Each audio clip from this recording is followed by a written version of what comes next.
morning and welcome back for another video.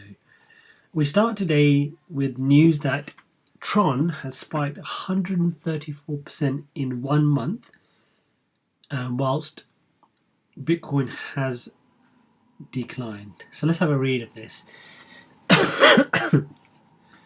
In the last 48 hours since its daily peak on January 26th, the Bitcoin price has declined from £3,657 to 3,515 by nearly 4% against the US dollar, while Tron surged by 10% on the day.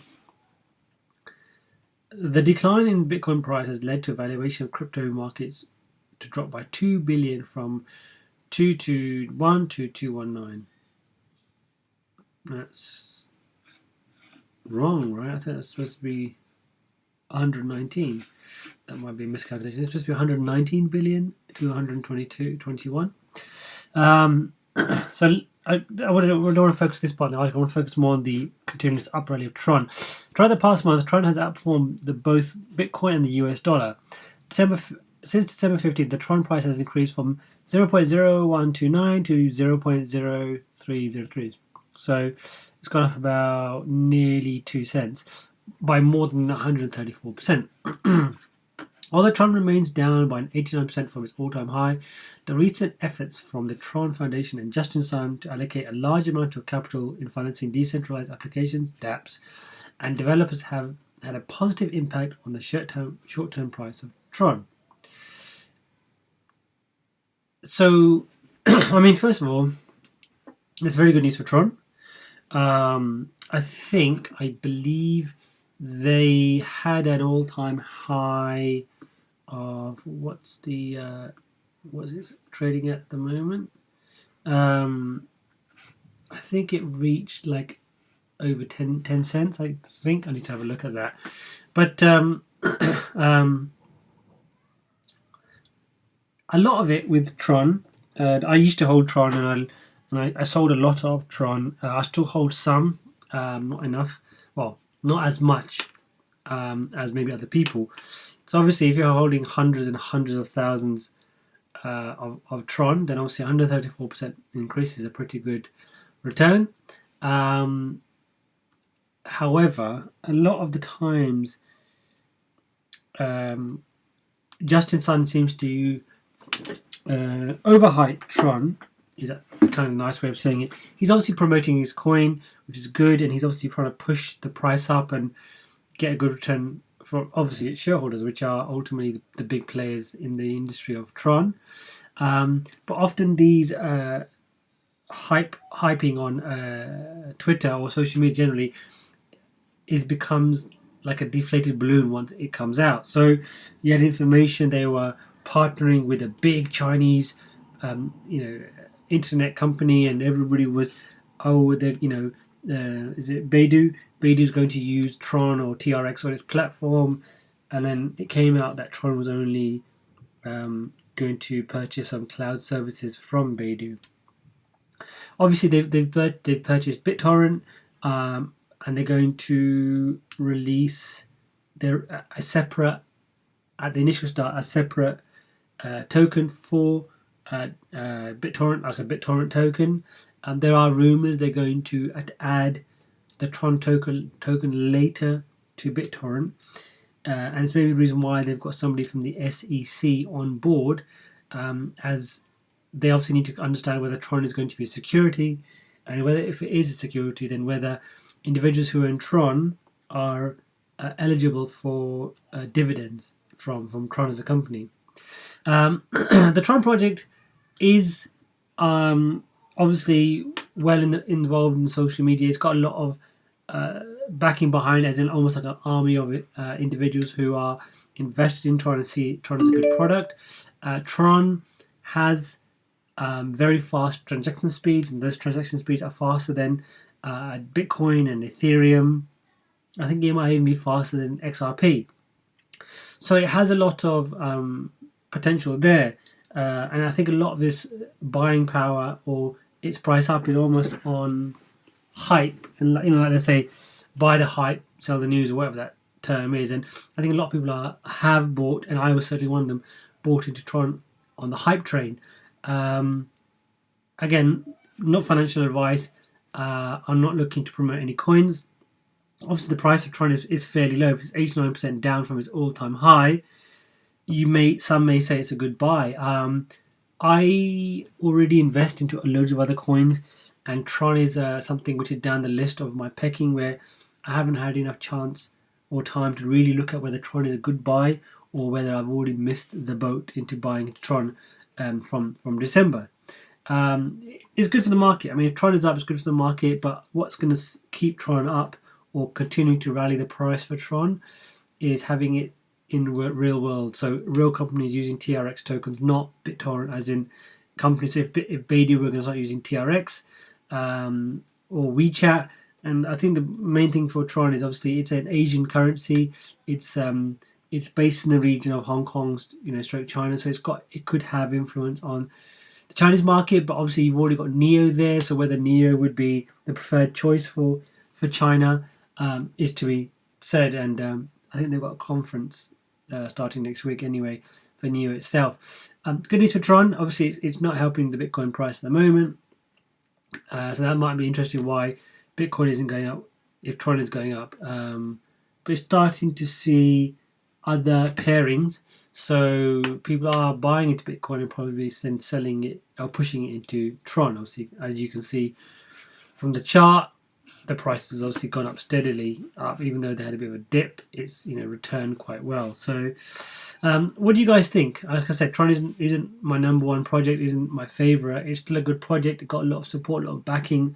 The fact they bought BitTorrent shows what Tron are trying to do. They're really trying to build dApps on top of their platform. And if you download the actual Tron app itself, they have its own Tron wallet, and within that you've got an ability to buy other tokens which are based on the TRX platform. The app is very good. It's on iOS. You could technically purchase straight off the app and buy a plethora of different tokens. They do some airdrops every so often. I was given 137 love hearts by holding 0 Tron. So on this wallet, I mean. So I'm not too sure what I'm supposed to do with these love hearts. They're worth 0.1 of a Tron. But the app is good. There's an option to send and receive. So they're really trying to push the app side of it and be innovative. And I would like to see other crypto companies do the same thing as Tron are. So they're doing a lot of things right. I just wish they would reduce on the hype train and give mentions to real work they're doing or actual substantial partnerships. Anyway, let's move on. So on a crypto project that we don't hear that much about, apart from Venezuela, is Dash. So $600 million cryptocurrency Dash releases biggest upgrade since governance system. The Dash community has been banging its head against the wall for a while now, as its developers ramp up infrastructure to make mass adoption easier. It loses users in the process. Dash dropped from number 7 in the crypto in 2007 to place 15 over the past 12 months, losing 92% of value from all-time high in the market cap of $11.6 billion. Before I continue reading, I just wanted to look at the actual Dash price. Although it's down the list, like I said, the article mentions it 15. The 24-hour volume is generally pretty good. Yeah, so 1, 2, 3, 4, 5, 6, 7, 8, 9. So ninth, and their actual 24-hour volume is generally very good. So it's $172 million. If you compare it to the one above it, which is in 8th place, which is Bitcoin Cash, and it's a higher value, then I would say that Dash is doing better than Bitcoin Cash, and it's always consistently in the top 10 of 24-hour volume. So there's a lot of back and forth with Dash, which is pretty good. So let's continue reading. However, in the spirit of better late than never, Dash has finally releasing the newest upgrade evolution 0.3, and whatever you start on Dash, you have to admit it's pretty awesome. With Dash Evolution 0.13, automatic instant send for simple transactions is included with no extra cost, something that Dash has claimed was an industry first last December. Instead of waiting for transaction confirmation, they're instantly confirmed by fewer nodes, while removing the additional fee for instant send. This moves Dash closer to its goal of being a true digital cash. That's where it came from, Dash, cash, digital cash. Evolution 0.13 also includes a deterministic masternode list derived from information found on the blockchain itself. Rather than nodes calculating a different quorum set to validate a transaction, which is potentially problematic, they have a single source of truth to verify transactions.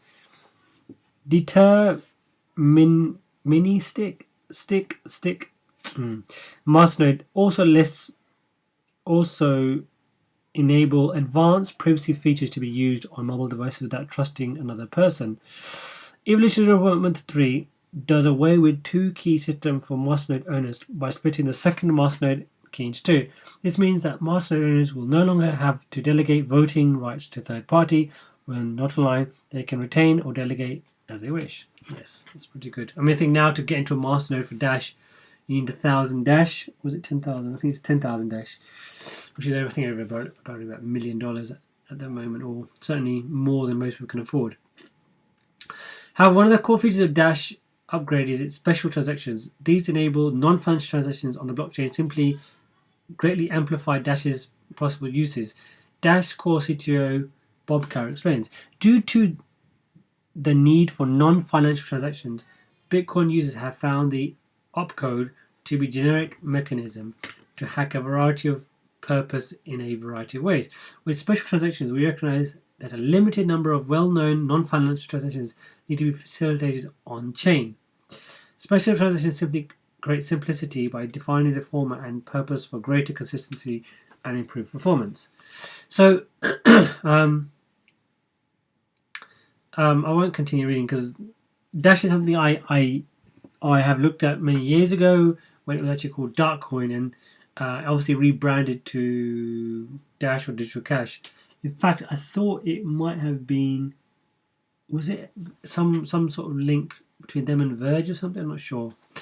Anyway, so Dash is something which is trying to advertise itself as a PayPal, a instant payment send, and there's obviously, we don't hear that much news from Dash. You hear the stuff they're doing in Venezuela, and they're making the option available where you can actually send and receive crypto or Dash through text messages, which is pretty ingenious, since there might be parts of Venezuela which don't actually have internet access, so they rely on this text message system. So a very good method. They're really trying to corner all facets of digital transactions or digital payments. And the biggest thing about Dash is it's pretty fast. I mean, it's faster than most other cryptocurrencies out there. Its volume is fairly high. Like I said, $172 million worth of daily transactions for Sunday. In terms of what it can do for the future, I think it reached an all-time high of about $1,300 to $1,400 last year. And you have to bear in mind the actual supply for Dash is very low. It's around 8.5 million in circulating supply, and also a max supply of $18.9 million.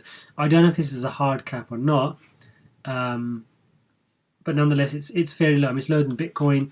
Its circulating supply is lower than Bitcoin, so it reached around $1,400 last year, and I think that was around $5 or $6 billion. And then it kind of went down and down, and then we're sitting at $72. What's the future for Dash? If it continues doing sort of this method of trying to keep in its lane and not take too much or try to claim it's something else, it will do well. There's a strong team behind Dash, and we had news earlier last year about cryptocurrency companies or developers running out of money. And there was rumours that Dash was one of those companies, and then their CEO came out and said, "No, we're liquid. We've got money.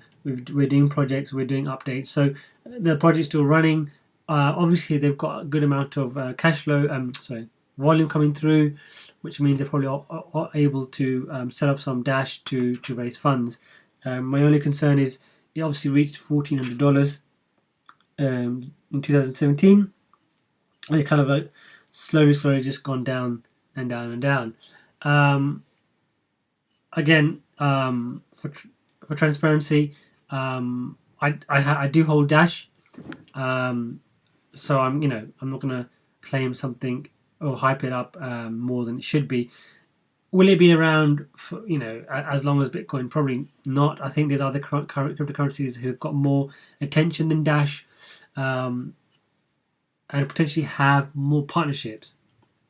But Dash has a place where if it continues to do instant send, and it also has a very good app on iOS, which I believe is for Android as well, it'll continue to do well. And as long as the company's still there and they keep releasing these updates, they will probably try and keep themselves marketed as an alternative to PayPal.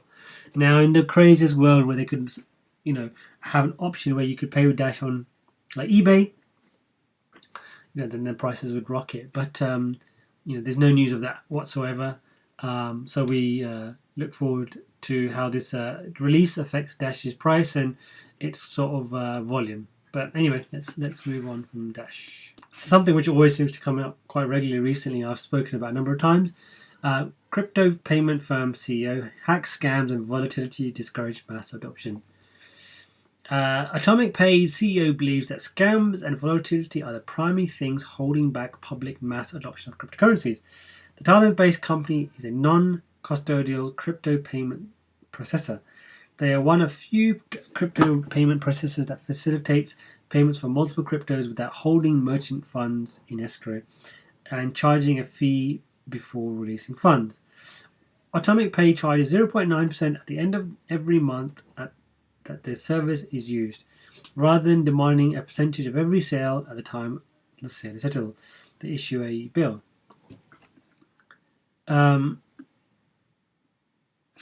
So they obviously explain how. Let's have a look at this, how custodial payments work. So if you're not looking at the screen, so you have a customer ended up paying 0.02 BTC, which is 0.002 BTC more than the market rate. Customer paying 0.02, which is usually close to the average market rate. To the payment gateway. Nope, let's start again. I kind of started from the wrong place. So you have a merchant payment request for $100 USD and will receive $99 after 1% of processing fee. So then that goes to the payment gateway. Calculate equivalent of $100 in Bitcoin with a 1% spread, which amounts to the rate of 1 BTC equals $3,564. And then the customer ends up paying 0.028, which is slightly more than the market rate, which is 0.002 higher. So you have your merchant payment gateway will be Atomic Pay, and then it goes to the end customer. I mean, the idea is obviously to look at the scams and volatility, and the pieces gets quite interesting at the bottom. It says, as discussed in a recent interview with Edge Wallet's Paul Pewry, merchant adoption of crypto is nowhere near where would have expected to be from a vantage point of 2014. Being that Ben's Riff's company worked directly on merchant adoption, we asked him what he thought about contributing factors to slow merchant adoption. I think this point is actually quite poignant. The amount of money in e-commerce is around $2.8 trillion, but BitPay itself is only like $1 billion. So we're far away. But for years we were convinced that one day cryptocurrencies would be the future of digital payments. Chainalysis did not report on crypto payment processes as they saw a decline in 2018 by 80%. Alone in 2018, we saw more hacks and scams than we've ever seen over 10 years. So there are many hacks, so many scams, it creates distrust amongst the public.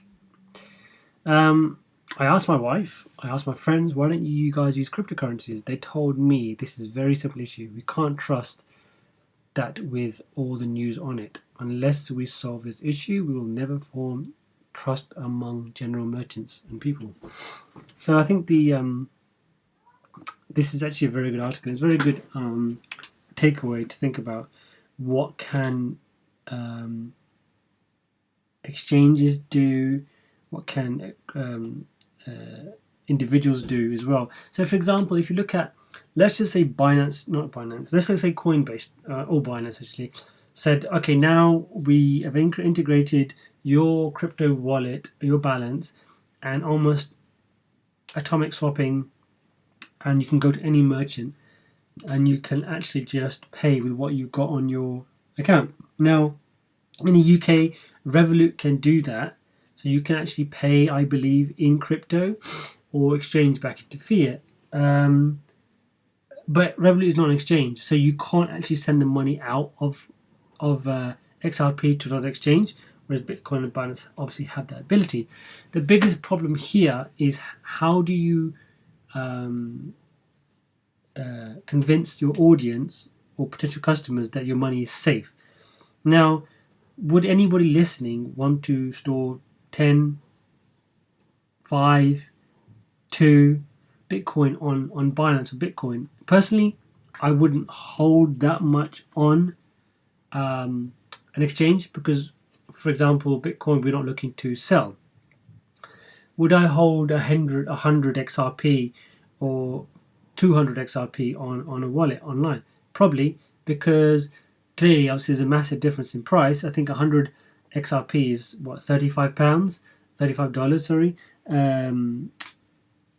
So there's more of a ability to think I should be protected. And obviously, Binance, they do offer some sort of protection in certain jurisdictions in terms of if you get hacked.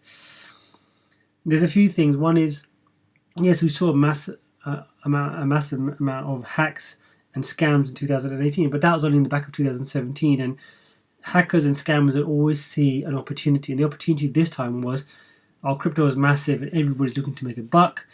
I will create a scam, people buy into it, and then I run off with the money. Thankfully, there are some prosecutions going on, like BitConnect, and I like other ones where, I know individuals who bought into stuff and only now maybe looking to get money back, maybe 4 years, 3-4 years after the initial scam. So that's good from certain governments and jurisdictions to be doing that. But the biggest problem we have here is, how do we convince people that money is safe? And that's very difficult.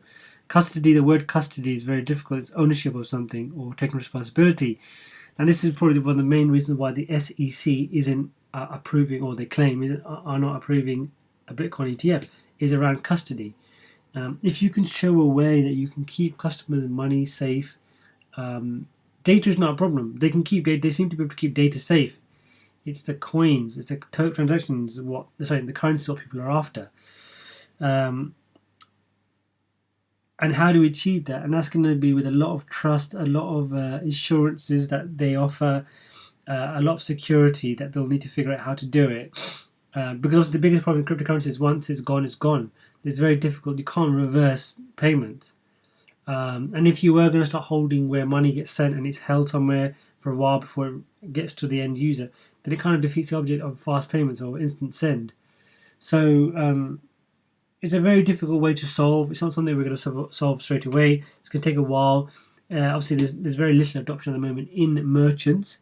But that will come slowly, and it will start off with things like Backed, and it'll start off with things like Dashes in Venezuela, or Dash is now available here, and XRP is now available here.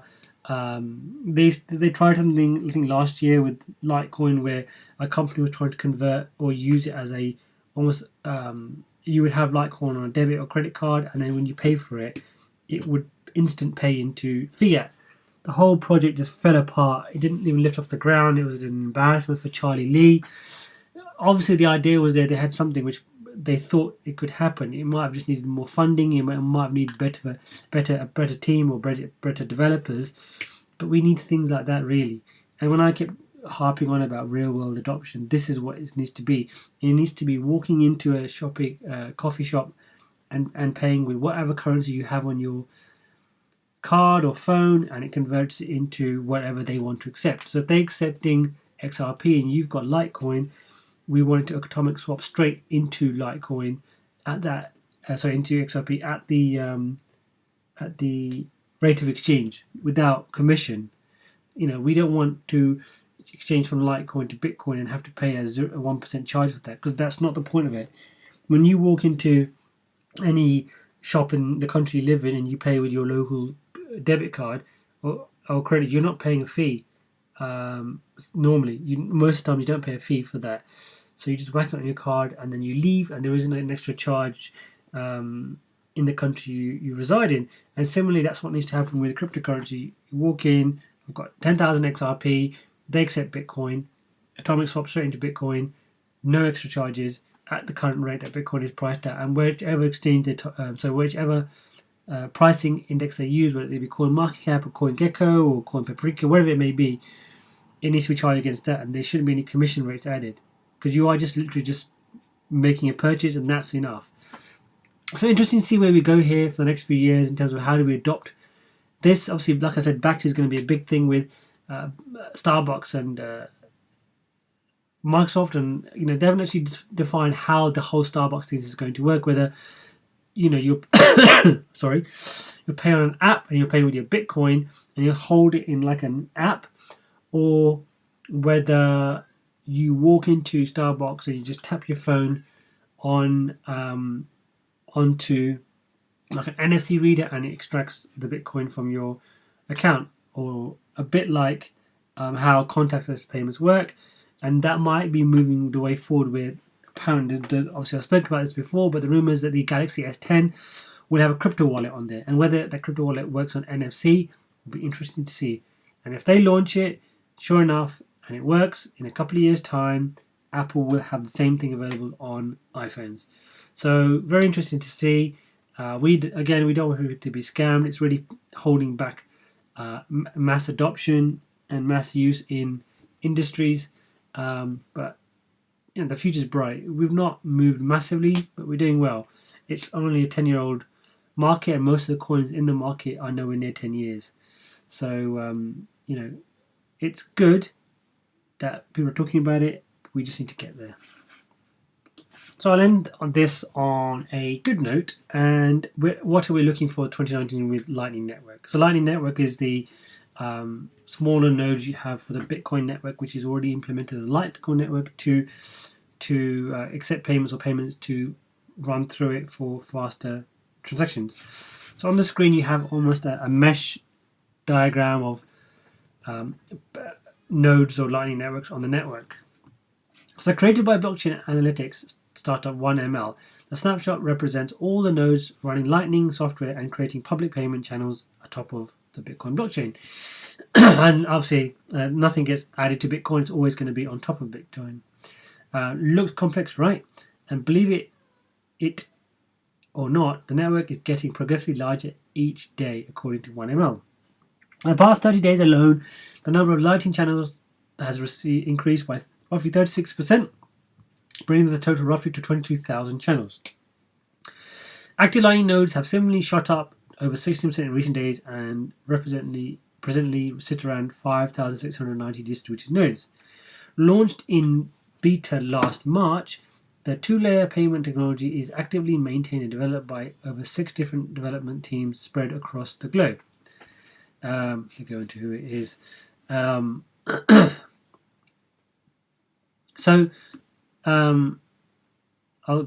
miss the first bit and I'll look ahead at how it's just going to work.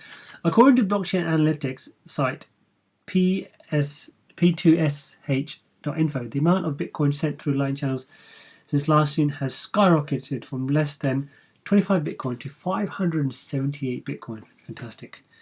Speaking to greater adoption figures in 2019, Declan told CoinDesk that the key behind developing a very active and engaged community, building and improving Lightning, would come down to its continued potential to change how we do payments in the future. Indeed, we need to use case of the Lightning networks as described on the official website is lightning fast blockchain payments without worrying about block confirmation times. Transactions using the Lightning network take seconds to complete compared to 9 or so minutes on average, at least, with fluctuations based on blockchain variance and mine a lot. For transaction directly on the blockchain, Bitcoin blockchain, according to data from bitinfocharts.com. So, I won't read any more, but I kind of wanted to speak about the whole thing of Lightning. So Lightning is, like I said, it's a sidechain or on top of Bitcoin to make fast payments. And the biggest issue which has been with Bitcoin or it's moving forward has been its transaction speeds. Transaction speeds are key to some cryptocurrencies. It's not fundamental for Bitcoin because if you can market it as a store of payment or store of value like gold, but this gives it another solution or another avenue, I guess. And I remember listening to one YouTuber who spoke about last year it was around 16,000, and the fact they were sitting at 22,000 nodes or channels for payments, and it's only increasing daily. The more we have, and the more are sending money through, the quicker transaction times we get. And if we're getting seconds, if not instead of minutes, then you've got a system where it's a payment system. And now, comparing to the last article about adoption and use in merchants, this can at some point start being used. So like I was saying with Starbucks, you walk in Starbucks are not going to wait 9 minutes for confirmation that you've paid. They need to be done in seconds. And this is how we're going to achieve it on that side. Lightning node is something, like I said, which is already on the Litecoin network and was tested almost, and now it's on the Bitcoin network. There are nodes you can just go on eBay to buy. It's or you can build one yourself using, I think, Linux. We can download some pre-created templates and fill them out. You can run it on your system, and then you can lock in some of your own Bitcoin, and then allow payments to run through that. Obviously, your machine needs to be on, or you could have something like a Raspberry Pi. So, creating a node isn't that difficult. There's many tutorials on YouTube, many tutorials on the internet. You can read about that, but this only sort of furthers or answers the previous article's question. Is how do we adopt and how do we bring it into the masses? And things like Lightning Network will help Bitcoin. And the reason why it needs to be Bitcoin and not be the others, everybody knows Bitcoin. Cryptocurrency is Bitcoin. A lot of people don't know about XRP or Ethereum or Litecoin or Stellar or Monero. They just know Bitcoin. I talk to my dad and he'll just mention Bitcoin. He won't talk about anything else because that's all we hear about. It's cryptocurrency is the word and Bitcoin is second. So if we can get this in, we can get people in through the door. Then you can introduce them onto other cryptocurrencies and what they offer and how their payments work and why it's better and what you can do with that. And this is why Bitcoin is going to be around for a long, long time. I mean, there's even talk about building dApps on Bitcoin and smart contracts. And now you'll have a one-stop shop for everything. You'll have a store of value. You'll have a payment transfer system, a transaction system. You will have smart contracts and you'll have dApps. If you get this right in the next few years, then you've got a system where you wouldn't need anything else. And again, this is not financial advice. I'm not telling people to go out and buy Bitcoin now. I'm just saying the future is bright for Bitcoin, regardless of the price being down, and it's down today. There's so much potential for Bitcoin, and what it's doing right now, and the fact that there's multiple development teams working on Bitcoin, and this specific Lightning nodes and network, we're only going to get better and better. So if we get to a system in 4 or 5 years' time where we've got all the attributes of other cryptocurrencies on Bitcoin or on the side of Bitcoin, then you've got, like I said, you've got one-stop shop for everything. So I'll end on that note. It's a very interesting topic to talk about. What do you guys think about Lightning? Has anyone set one up? Previously it was all a bit of a conversation piece, but now it's happening and it's really, really happening, and really hopefully it gets bigger and bigger. Anyway, I hope you've had a lovely weekend. I certainly have. Back to work tomorrow, like probably a lot of other people listening. Please comment, like, and subscribe, and I'll see you in the next video. Goodbye.